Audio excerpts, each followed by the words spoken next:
Need to add a closet to a bedroom? Whether you're finishing a basement, remodeling a room, or converting an office into a legal bedroom, today I'm going to show you exactly how I framed this closet from start to finish, and a few tips that made the job much easier. Let's build it.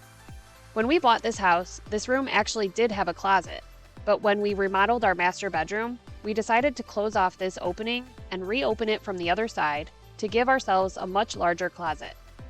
That project completely transformed our master bedroom. And if you'd like to see how we did it, you'll find the full video linked in the description below. It's been working out great for us, but it left this room without a closet. Since this used to be the nursery, we solved that problem by adding an IKEA wardrobe. Honestly, it worked really well for over 8 years. But now we're in the middle of swapping the kids' bedrooms and giving each room a fresh update. We figured this was the perfect opportunity to add a real closet back in. And instead of buying one, we're going to build it from scratch. The goal was to make it look like it had always been part of the house, while keeping our space and layout in mind. The first step was deciding on the size of the closet.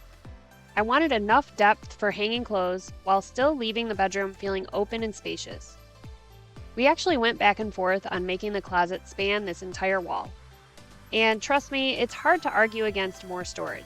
You can almost never have too much. But in the end, we decided a full wall closet would overpower the room.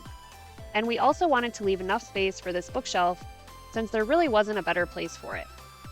Using a tape measure and painter's tape, I marked the new walls on the floor. One thing that really helps is checking for existing ceiling joists or framing above. If your new wall lines up with framing overhead, fastening the top plate becomes much easier. Once the layout was finished, I cut my top and bottom plates, and next came framing the walls. I marked all my stud locations 16 inches on center. Then I cut each stud to length and assembled the wall flat on the floor. That one to be all the way down there, we want it to be 16 inches on center. What you're going to do is mark, I'm going to measure from the center and you're going to measure it 16 inches. So we want it to be 16 inches on center. Okay? It might be almost perfect. So you can, it doesn't have to be perfect. I know. So we're just going to make a nice big line so we can see it. And then we're going to put the center of this board on that line. With an oscillating tool, I cut out the existing trim so that my new framing could join right up to the old walls. Don't forget to allow for not only the width of the 2x4, but also the addition of 1/2 inch drywall on either side. So the total width that I cut out was about 4.5 inches. If you're working in an older house like ours, don't assume the floor to ceiling height stays the same. I measured in several locations because ceilings aren't always perfectly level. For the closet opening, I framed the rough opening to fit two 24-inch bifold doors. But don't expect to see those installed yet. I've got something a little different planned. I wanted to frame it for the future, even though I've got something else up my sleeve for this space. Be sure to subscribe because in an upcoming video, we'll be transforming this closet into an awesome loft hangout for our son. I think it's going to turn out really cool. So for the opening, even though this isn't a load-bearing wall, I still like framing the opening properly. That meant installing king studs, jack studs, and a header above the opening.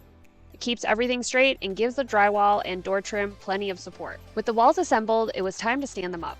I secured the bottom plate to the floor, checked for plumb with my level, then fastened the top plate to the ceiling framing. Once the first wall was in place, the others went together pretty quickly. The key here is checking for square as you go instead of waiting until the end. Before closing everything up, it's a good idea to add in some extra blocking. This gives solid backing anywhere shelving, closet rods, or organizers might be installed later. It's one of those small details that takes just a few minutes now, but saves a lot of time and headaches after the drywall.